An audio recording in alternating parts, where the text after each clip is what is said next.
Which of the following could be a value of x in the diagram below? So we have this figure triangle ADC, that is a right triangle. So this angle ABC is equal to 5x. So which of the following could be a value of x in the diagram? So we have 10, 20, 40, 50, or any of the above.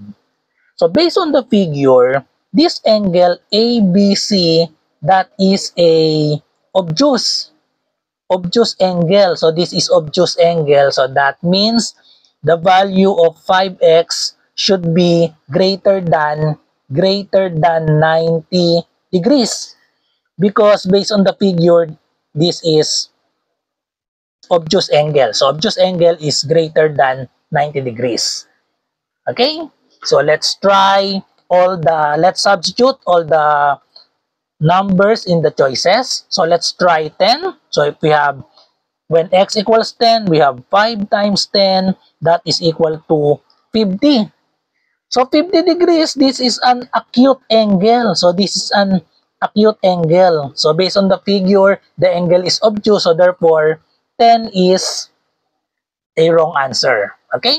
So let's try next, letter B, we have 20. So if x is 20, we have 5 times 20, that is equal to 100. Okay, so 100 could be a possible value of x because 100 is an obtuse. So this is an obtuse angle. So 20 could be a possible value of x. Okay? So let's try x equals 40. So we have 5 times 40. The answer to that is 5 times 4. That is 20. So we have 200. So 200, this cannot be the answer because this is greater than 180 degrees. Okay? So 40 cannot be the value of x because that is greater than 180. So this is 180. That's straight angle.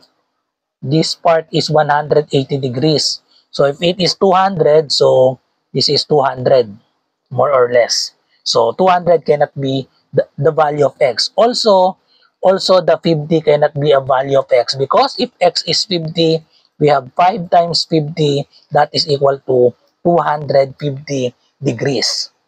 So based on the figure, 50 cannot be a value of x. So the only possible value of x in the diagram is letter B, 20. Follow for more.